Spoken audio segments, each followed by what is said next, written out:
What we need is a lot more, shut the fuck up. Here we go. Next star. We need more CIA and government involvement in the media, in music, in movies, and books, especially in music, in recreational drugs. We need more Artichoke, MK Ultra, Monarch, um, Midnight Climax type shit. We need that. We need that. When the government decides to fuck around with drugs, we get good drugs. We get really, really good drugs. Chemists and amateur chemists that worked for the DuPont company, that worked for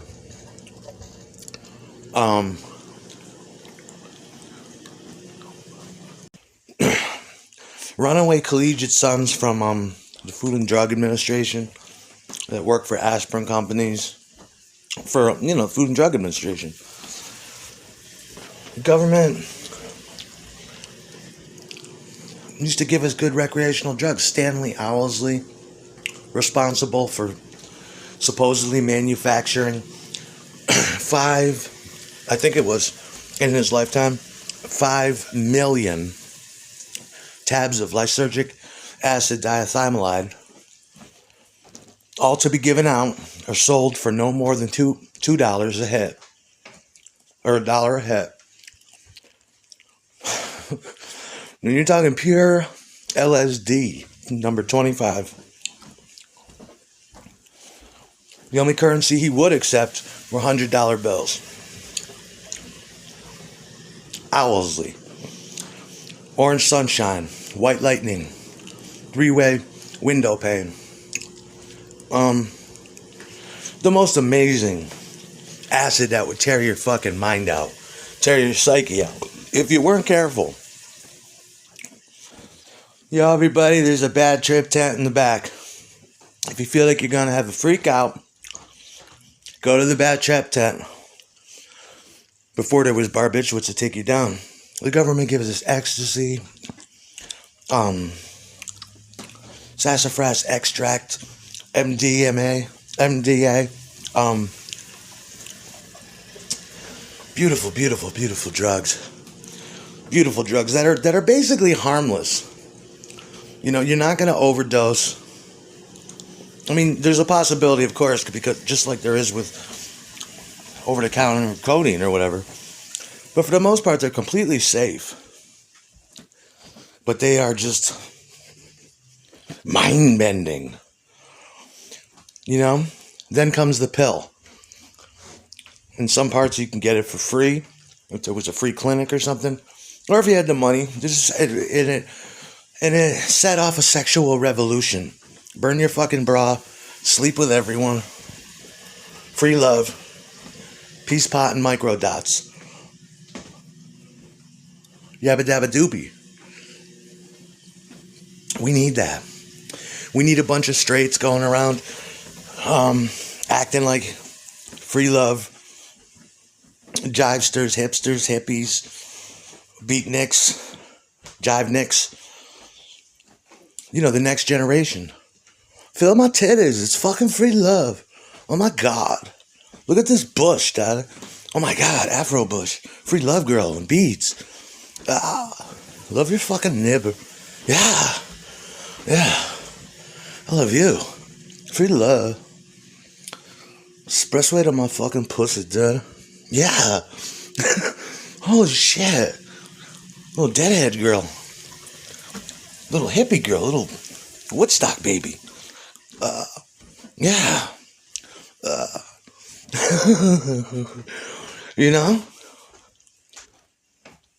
All right, people, try to, please.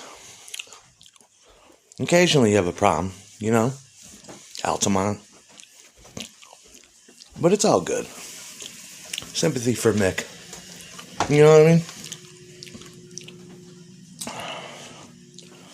Yeah. Just like the Grateful Dead where everybody knows they had CIA ties to help traffic drugs, amongst other things, launder money, launder drugs. And it was awesome. Everyone got paid. Jerry Garcia, smoking base cocaine with a deadhead sticker on his fucking Cadillac. Smoking big clouds. Oh, in the front seat with some dancing bears on the back. And we're all following him down the highway. We're taking LSD. He's smoking bass. You know what I'm saying? But he could do that, just like country music was also it's a real genre, but during the 70s and 80s it was more to traffic cocaine. Pretty much. Although that's debatable, but it seems to be, which is okay with me. That's the best way to move drugs and shit. It's all the drugs you do. But when, you know what I'm saying? And back in the 80s, I mean, or even the 90s, or even the millennia, kids in the suburbs, I feel bad for them. They don't have trap houses. And maybe marijuana's still not legal in their state, but 30 years ago, 25 years ago, 10 years ago, you know, you waiting on Quinn the Eskimo. You waiting on Quinn to get there. You know what I'm saying? He comes through Friday night in the suburbs. You put a call in at 3 o'clock when you got out of school for 10 hits of acid. And you waited and you waited. 6 o'clock. Phone don't ring. Yo, dude, call him back, dude. It's like 10 hits of acid. That's a lot of money. 5, 10, 15, 20, 25, 30, 35, 40, 40. It's $50. Okay, call him back. What'd he say? He says he's waiting. He says he'll let us know. He's going to be up till midnight. Oh, come on. Well, at least he's waiting. And then finally, your boy Quinn walks through the door with a baggie filled with little pieces of paper, and the whole place goes nuts. Yes! And you all gather and huddle around the coffee table and gently shake out the hits of acid, and you all dose. You fucking dose. Like man, God, man. You know what I'm saying? That's what you do. Everybody's building big ships and boats. Some are building monuments. Others are jotting down notes. Everyone's in despair. Every girl and boy. But when Quinn the Eskimo gets here, everybody's gonna jump for joy. Big bag of coke. Come all without. Come all within. You'll not see nothing like the mighty Quinn. Now I like to go just like the rest. I like my sugar sweet. But guarding fumes and making haste, it ain't my cup of meat. Everybody's just standing round, neath the willow trees, feeding pigeons on a limb. But when Quinn the Eskimo gets there, all the bitches gonna run to him. Come all without. Come all within. You'll not see nothing like the mighty Quinn. Everybody had a good year. Everybody had a good time. Everybody pulled their socks up. Everybody put their foot down. Oh yeah? Oh yeah. Oh yeah. Yeah. A lamb's geek and Ginny do. I can recite them all. Just tell me where to put them, and I'll tell you who to call. And nobody can get any sleep. There's someone on everyone's toes. But when Quinn the Eskimo gets here, everybody's gonna wanna doze. Everybody's gonna wanna doze. Come all without, come all within, you'll not see nothing like the mighty Quinn. And when Charlie Manson gets here, all the bitches gonna run to him. Yeah. You know what I mean? Hell yeah, dude. That's a little bit of Manfred Mann, mighty Quinn. You know?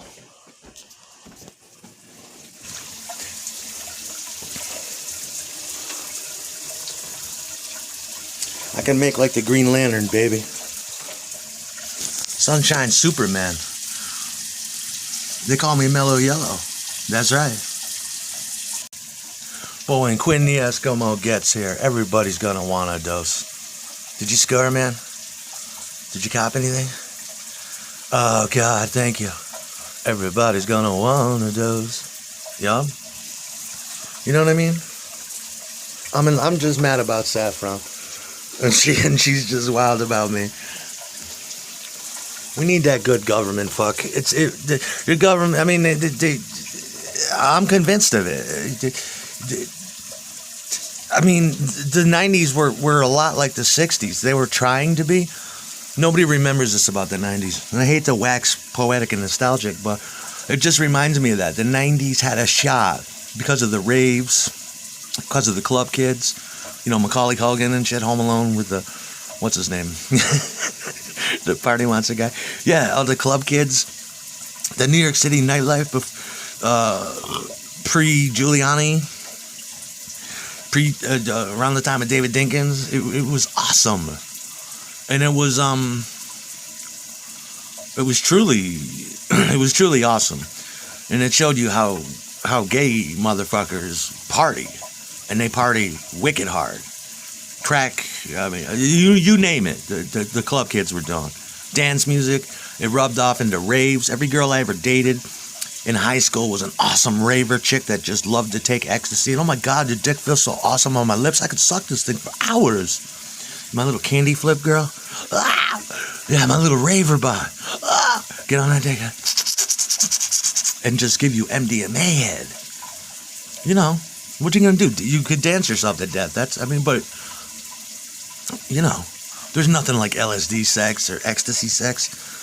My girl's pussy is so smooth and silky and wet. And then occasionally you have a bad trip and then you just stop because, you know, sometimes sex is gross on. But 80% of the time it's the best. You're like, I can't believe this is you. It's so wet. It's so warm. It's so slippery. It's so smooth. Ah, my little raver girl. Ah, with glow sticks around her neck and candy necklaces and, oh my God. Touching everything. Oh my God, this feels so good. Touch your pussy some more. Okay. Intelligent. Just, you know.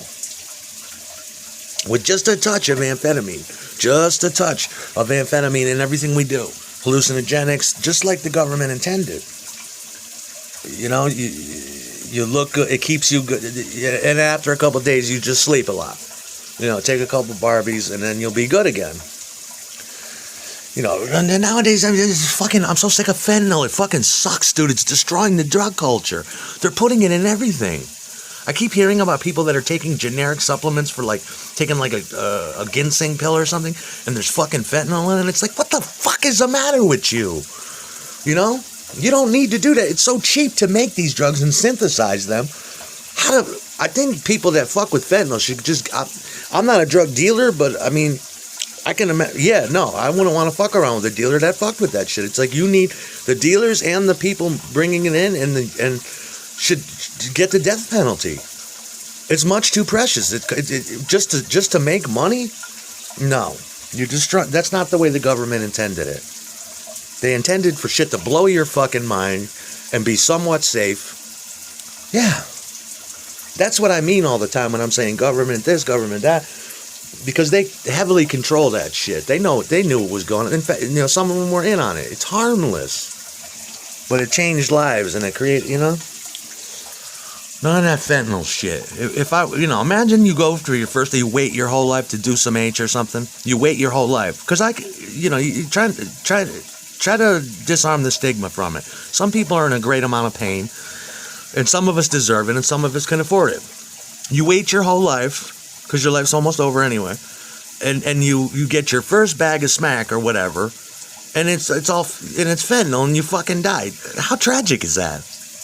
Oh, I waited my whole life for this moment, you know, sweet poppy, and you get some Chinese floor sweepings in your shit. It's like, oh hell no! I'm like, what the fuck? We're all gonna get popped. He's gonna die. Oh my God! Throw him in the garbage down the street and no. Death is not in the card. It shouldn't be. It's not right, man. But when Quinn the Eskimo gets here, all the bitches are gonna run to him, and everybody's gonna want a dose.